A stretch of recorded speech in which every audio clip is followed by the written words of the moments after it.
Okay, everyone. This is Jermaine Jackson, sports producer here at Daybreak Star Radio, the only station indigenizing the airwaves. And today, we are joined by a true standout in Native athletics.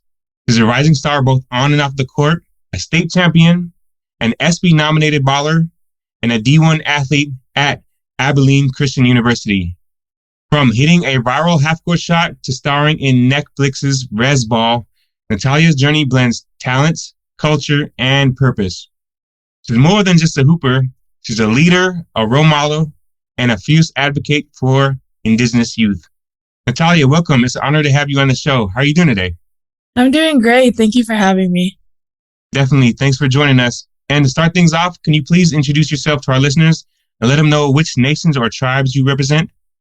Hello, I'm Natalia Chavez. I currently go to school at Abilene Christian. I'm going into my senior year, and I am from Cochiti, Laguna, and San Felipe, Pueblo here in New Mexico.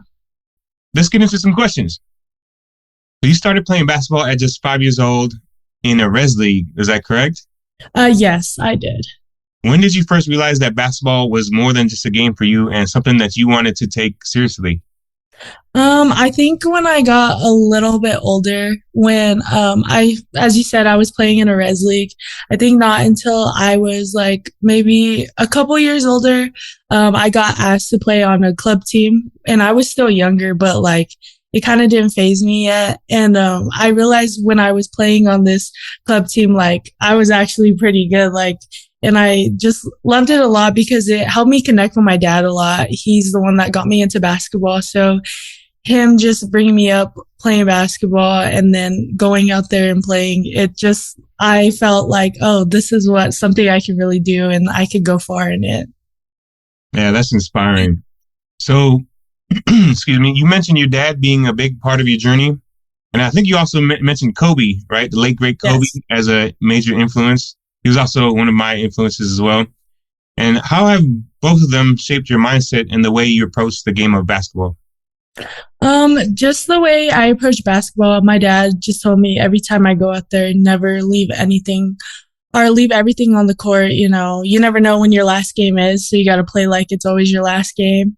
And I always look up to Kobe just because his mentality was always, you got to be the best one out there. You got to make sure you beat the person that's in front of you. Doesn't matter how much hard work, sweat, and tears you got to put in. You just got to go out there. Even when nobody's looking, you got to train hard and stuff like that. But also another reason why I look up to Kobe is because my mom is a huge Kobe Bryant fan. And I'm the reason why she is the reason why my name is Natalia, because she named me after Kobe's first daughter. You've had so many incredible moments on the court, but that half-court buzzer beater to win the state championship and the SB nomination that followed, that was like pretty iconic. So Yes. what did that moment mean to you and your community? I think it meant a lot. I mean, playing that game, I was I was a junior that year, and that's when COVID happened. So our season wasn't very long, and we were undefeated at the time. And this was my second time trying to win a state championship. We lost the first year, so we were determined to win the second year because we were playing against the same team again. Oh. And it was a close game all the way, and I surprised myself even making the shot because I know our coach drew up a play for me and another player. I played with Jalen Bates. She was on my team in high school, and she drew up a play for one of us to get the ball. And there was only a few seconds left, and the court at UNM is very big. So it was just get the ball and get the closest shot you can get. So half court was the closest shot I could get. And when it went in, like I never celebrate after I make a shot or anything. I don't know what it is. I'm not that kind of player, but that one was one that I had to celebrate. And it was just the best feeling in the world because like you hit a half court shot to win one of the biggest games in your career. And it was just a special moment because a lot of my teammates, we were in the same class. I played with them through all AAU, and to win it with them was the best thing ever. And then also being Native American, getting nominated for SB is a big thing because you don't see a lot of Native Americans getting that opportunity in the spotlight, especially at our age. It was like the biggest thing ever. And my community celebrated me a lot and they just congratulated me a lot. And it was such a big thing because, coming to school here in Albuquerque, I still lived on the reservation. So I had to drive every day to come to school. So winning that title and being nominated for SB was just a big thing. And it must have been great. So you also talked about, your community and your Native heritage. So how has your Native heritage influenced your basketball journey and the way that you carry yourself as an athlete today? My Native American heritage, it just impacted me a lot because it's just my roots. I'm really close to it. And in my culture, especially like running is the biggest thing. Yeah. So, everything when like stuff gets hard, the whole thing is like, go run. Like that's what keeps you close to your like community and stuff like that and your native roots. But just having that helps me keep going in basketball. When I get tired and I know I don't want to do it anymore, I just think about like my community and my heritage. Like there's kids out there still looking up to me. Like I got to keep going, even though I don't want to go harder when I'm tired. But like I know like I'm doing this not only for myself, but for my community and showing them what it is to be at the highest level. Yeah. That is so inspiring. I think I heard or read that you greet the sun every morning and call on your ancestors for guidance. Yes. So how does your spiritual grounding, first of all, I love that. That's dope. And so how does your spiritual grounding help you compete, stay focused, and connected to your purpose? Just as you said, we pray to the sun every morning. Every day I just ask for guidance and good health. And I also pray for all the people around me just to stay safe and keep going. But it also makes me feel better throughout the day because I know I prayed to my ancestors and they got me when stuff is going wrong. So I never have to question anything about if somebody is helping me right now. I know they're helping me because I basically pray to them every day, first thing in the morning before I leave my house. So you battled through like redshirting, I think some, transfers and different transitions. What's been one of the biggest challenges you faced as a student athlete and what kept you motivated during those tough times? So as you said, I redshirted my freshman year. What helped me motivated was, well, for me, I was at my hometown school. So when I redshirted, I had a hard time like not playing. Like obviously you want to be out there on the court playing, trying to contribute to your team. That was probably the biggest thing I faced was not knowing I can get out the court when stuff was going wrong. But I think being home, my parents helped me a lot just to tell me that if you're not playing, you just keep getting out there and putting in the work. That's just a year where you can get yourself better, prepare for the next season. Even though you're feeling down, just keep going because you should be happy that you are at the next level. A lot of people don't get to make it there. Just to embrace it and just keep going hard every day, even if it's just in practice. Yeah, definitely. And you mentioned I think you mentioned gratitude a little bit too. So people are going through tough times. They can stop and think of stuff that they're grateful for and how far they've come. That'll help them keep going. Yeah. So you've been called a hooper with serious work ethic and drive. What would you say your biggest strengths are on the court right now? And then what do you focus on sharpening ahead, as you head into the next season? I think my biggest thing is ever since I was little, I'm a shooter. I can shoot anywhere. Doesn't matter where I'm on the court. I'll shoot the ball. I think that's my biggest strength. And the second thing, I think what I'm trying to sharpen, especially at the Division I level, is my defense. Everybody's stronger, faster. And coming from high school to Division I basketball, when I first got there, that was the biggest thing. Like everybody's fast. So you just got to clean it up. But I'm still working on it. I'm not totally the best at it, but I'm still working on it. And ever since my freshman year, I know every year I get better on my defensive side. You're majoring in multimedia communications, right? Or yes, I am. With a business minor?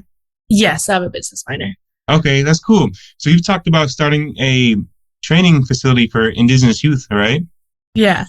What would your long-term vision be for that project, and why is it so important to you? I think it's just important to me because I know a lot of people like in my community and like my surrounding community, they all have a youth kid that is good at certain sports, but they don't have the facilities or like the training tools to like help them get even better or like progress. I was fortunate for my parents to actually help me find trainers and help me get better. And I think I would love to give back to the community in that way, just because I know all the dedication I had to do, and it's a lot of work. But I feel like if they have somebody that has been in their position, especially living on the res, it'll inspire them to just keep going, not to give up on themselves. But also just how my community health wise, how it goes in the Native community. So I feel like just putting together a little training camp will help a lot in every way. Keep kids out of trouble as well. Just trying to focus on their sport. What else do you hope to accomplish either through basketball or even beyond? Well, beyond basketball, I would say is to graduate. I'm currently almost about to graduate, but also trying to figure out what I'm going to do next if basketball isn't the next step for me. I also, as you said, wanted to build a facility, but also another thing I want to go into is sports broadcasting. So trying to see what I could do there. I actually have a mentor back in Abilene. She helps me a lot. She has connections, our friends that work at ESPN. So they're trying to help me get like internships I could do when I'm done with school. So trying to figure that out. But also for basketball wise, I hope I get to play even more. I actually have an extra year because I redshirted. So I have another year to figure that out. The plan is I want to play after, but we're going to see how my body feels for real. But I hope to go as far as I can for basketball, even if it means I have to go overseas and play. I just want to keep playing as long as I can because I love the game so much. And honestly, I don't even know what I would do after I'm done putting down the ball. So, yeah. Yeah, we'll definitely keep an eye out on you and excited for you for your next season, which will be your final season. Yes, it will. That's going to be fun. And there are internship opportunities for Native Americans in sports broadcasting. I just had one of my coworkers here in Seattle. He just went over to the Kansas City Chiefs and working with them at for an internship too. So there are opportunities in sports broadcasting. So I would keep those options open. Yeah, definitely opportunities for you. So you've already inspired so many Native youth by showing them what's possible. What advice would you give to young Indigenous athletes who dream of playing at the collegiate level or even further? Some advice I would give them is just to keep going, even though you feel like, oh, I'm not good enough or I can't do this anymore. I just think keep going and don't let anybody bring you down. It's you that's going to pursue everything and just keep putting in the work. That's what I had to do. That's what my brother is currently doing. He's in middle school and he's starting to learn what I had to go through to get there. And I think I inspired him too because he was with me all over the place traveling. And just know like your parents are your biggest supporters, even though you feel like sometimes they get on you. They just want to let you know you are worth going so far and they just want you to be the best. So don't ever take it the wrong way. They're just trying to help you get there. And if people want to help you, always accept that because it's going to help you in the long run. And also what's important too is what my coaches now tell me is that anybody you meet, just always remember them because you never know what they do in the long run. Yeah, they could help you out once you're done putting down the ball or when you're still playing. So always acknowledge them no matter what. That is great advice. And excuse me, your younger brother definitely has a great role model and somebody to look up to. And even when he gets to that level, he could just text you, Yeah. Ask, questions even about practice or coaching or whatever. So that's always great to have somebody close to you, especially in your own family that, that went through the college process. Yes. So, Natalia, thank you so much. Appreciate you taking the time out to join us. And we hope you are blessed with much more success in all your future endeavors. And we'll definitely be keeping an eye out on you. Yeah, thank you so much for having me. It's my pleasure. Thank you.